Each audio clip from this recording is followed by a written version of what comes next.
Good morning friends. तो जैसे कि आज एक न्यूज आया बिहार में पटना से कि जो किसी कोचिंग का एक लड़का है, हम कोचिंग का नाम नहीं लेंगे और उस टीचर का भी नाम नहीं लेंगे। तो वहाँ पे एक लड़का है जो HIV पॉजिटिव पाया गया है। HIV पॉजिटिव पाया गया हो। तो आखिर ये HIV क्या है? तो उसमें क्या हुआ कि उस लड़के से पूछा गया कि मतलब कैसे ये हुआ, कहाँ मिलने गया था। तो बहुत सारे नाम लिया उसमें। कभी कभी कोचिंग का नाम बताया कि कोचिंग की लड़की थी, कभी उसके साथ रिलेशनशिप में रहे। इसके बाद फिर उससे पूछा गया दवा बनाकर, तो बताया कि नहीं, मेरा दोस्त सेटिंग कराया था। फिर तीसरी बार उससे पूछा गया कि कहाँ था, तो वो बोल दिया कि मतलब स्टेशन से कॉल कर लाए थे, जो भी। तो हम लोग देखेंगे पहले HIV के बारे में।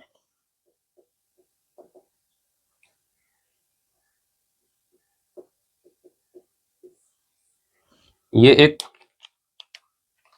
वायरस से होने वाला रोग है। किससे होने वाला रोग है? वायरस से।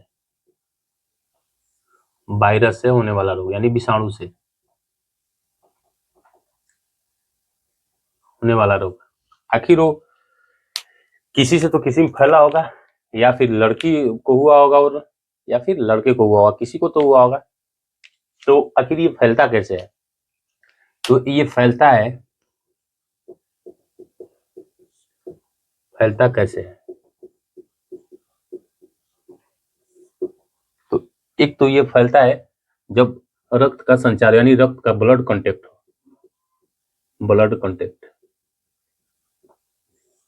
जैसे मान लीजिए जो आदमी HIV एड्स में जिस आदमी को हुआ है, अगर उस आदमी का ब्लड कहीं किसी से कांटेक्ट हो गया तो उससे आपको HIV हो सकता है। इसके बाद ये यौन संबंध बनाने से, यौन संबंध बनाने से यौन संबंध बनाने से, या फिर जब आप कभी शेविंग करते होंगे तो शेविंग के वक्त आप कभी मान लीजिए कि दूसरे का शेविंग किया हुआ जो रेजर है उसका इस्तेमाल कर लिया, और मान लीजिए वो पहले किसी और में इस्तेमाल हुआ है, और जो जिस आदमी में इस्तेमाल हुआ है, मान लीजिए अगर वो कहीं HIV इस रोग से ग्रसित पाया गया, HIV एड्स से, तो उसके जो आप रेजर इस्तेमाल कर रहे हैं, अगर फिर उसी रेजर को बिना धोए या बिना साफ किए अगर आप इस्तेमाल कर लिए तो वहां भी ये फैलने का खतरा रहता है। या फिर जब कभी आप टैटू बनवाते होंगे, टैटू, तो टैटू में जो मशीन है, टैटू बनाने वाला मशीन, तो उसमें भी मान लीजिए कि जो इससे आदमी ग्रसित है वो जाकर टैटू बनवाया, और फिर उसी टैटू मशीन को फिर आपने जाकर लगाया, तो हो सकता है कि वहां से भी ये रोग आप में संचार हो सके। लेकिन ये कॉन्टैक्ट वाला रोग नहीं है। कॉन्टैक्ट करने का मतलब कि ये छुआछूत से नहीं फैलता है, छुआछूत से नहीं फैलेगा, या फिर आप किसी से गले मिले उससे नहीं फैलेगा, या फिर किसी का जैसे खांसी हुआ उस सब से ये सब नहीं फैलता है। यानी खांसी, नाक के छिड़कने से ये नहीं फैलता है, नहीं फैलता है। इससे गले मिलने से ये सबसे आदि नहीं छूटता है, जब तक आपका ब्लड कांटेक्ट ना हो या फिर यौन संबंध ना हो। तो मतलब आपके वीर्य से ये स्पर्म से आप में जा सकता है, या फिर आपके ब्लड से आप में जा सकता है। ये उस टाइप का रोग है। इसमें क्या होता है,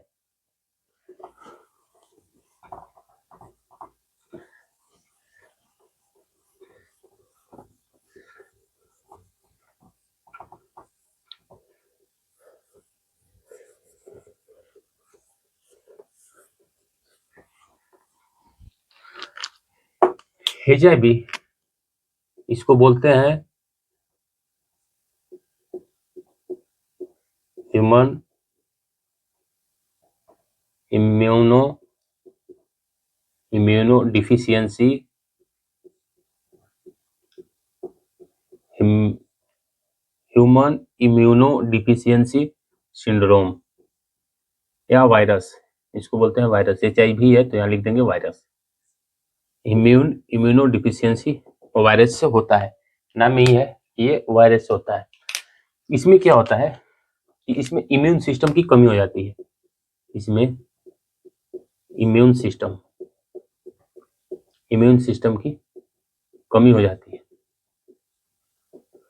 अब कमी कैसे हो जाती है कि जो WBC में यानी white blood cell, WBC white blood cell यानी जो ब्लड है, ब्लड में आप जब देखते होंगे कार्पल्स, यानी उसमें जो कार्पल्सेस पाए जाते हैं, जैसे कि RBC हुआ, WBC हुआ या प्लेटलेट्स हुआ है। तो जो ये WBC है, या इसको बोलते हैं ल्यूकोसाइट, एरिथ्रोसाइट, ल्यूकोसाइट, और इसके बाद जो प्लेटलेट्स बोलते हैं उसको थ्रोम्बोसाइट्स। तो ये WBC है, यानी इसको बोलते हैं white blood cell, white blood cell. तो ये जो WBC है, इसी में इम्यून सिस्टम, यानी इसमें एक पाया जाता है एंटीबॉडी। इसमें इस WBC में एंटीबॉडी पाया जाता है। तो इसमें CD4 यानी एक टाइप की कोशिका पाई जाती है, CD4। उसी कोशिका में पाए जाते हैं क्या, ये एंटीबॉडी, जिसमें उसमें दो एंटीबॉडी होता है। एक को बोलते हैं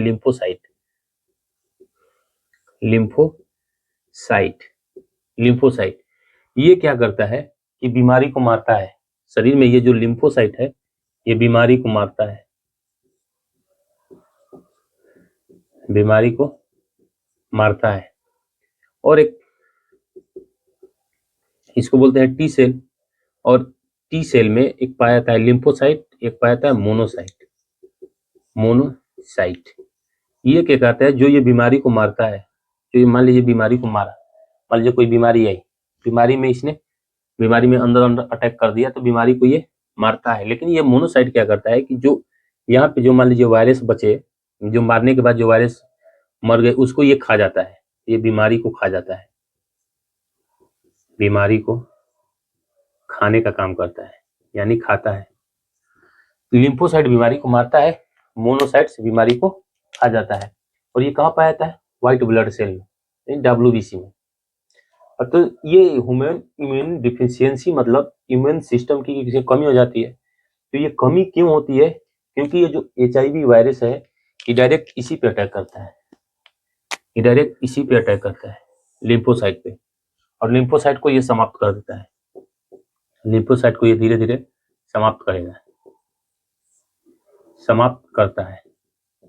जब ये लिम्फोसाइट को मारेगा, इस लिम्फोसाइट को जब ये खत्म करेगा यहाँ पे, तो बीमारी को आप मार ही नहीं सकते हैं, क्योंकि जो बीमारी को शरीर में मारता है तो व्हाइट ब्लड सेल है, व्हाइट ब्लड सेल में लिम्फोसाइट है, और लिम्फोसाइट, ये वायरस क्या कर चुके हैं, लिम्फोसाइट को खत्म कर चुके हैं। यानी HIV वायरस जो इम्यूनो डिफिशियंसी वायरस जो है, HIV वायरस, ये लिम्फोसाइट को खत्म कर चुके हैं। जब ये लिम्फोसाइट को खत्म कर चुके हैं, तो बीमारी आप मार ही नहीं सकते हैं, बीमारी खत्म ही नहीं होगी, क्योंकि सही में आप मार ही नहीं सकते हैं। आपके पास जो था सेल, लिम्फोसाइट एंटीबॉडी, वो है ही नहीं। जब है ही नहीं तो खत्म हो गया, तब बीमारी नहीं मार सकते हैं। तो इसमें जब बीमारी नहीं मार सकते हैं, तो इसी के कारण HIV एड्स होता है, और इसी के कारण ब्लड कैंसर भी होता है। ब्लड कैंसर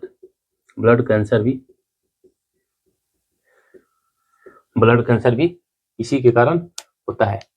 तो यही तो HIV, फिर एड्स क्या है, तो जो यही HIV है, ये जो अपने लास्ट स्टेज में पहुंचता है, अंतिम चरण में, HIV मान ले पहले एक बीमारी बढ़ा, 2 बीमारी बढ़ा, 3 बीमारी बढ़ा, 4 बीमारी बढ़ा, इस तरह से क्रमबद्ध उसमें बीमारियां बढ़ती जाती है। क्योंकि मान लीजिए आपके पास जो बीमारी खत्म करता था वो तो है ही नहीं, तो जब है नहीं तो शरीर में बीमारी बढ़ेगी, तो शरीर में बीमारियां बढ़ते जाती है। तो जब इसका अंतिम चरण आता है, उसी को एड्स बोलते हैं।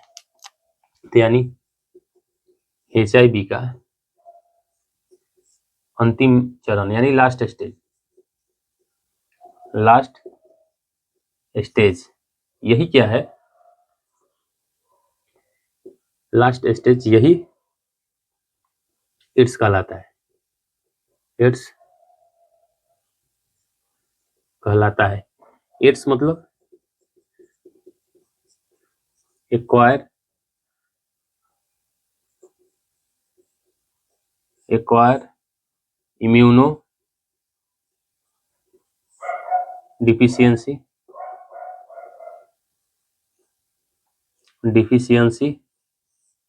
सिंड्रोम।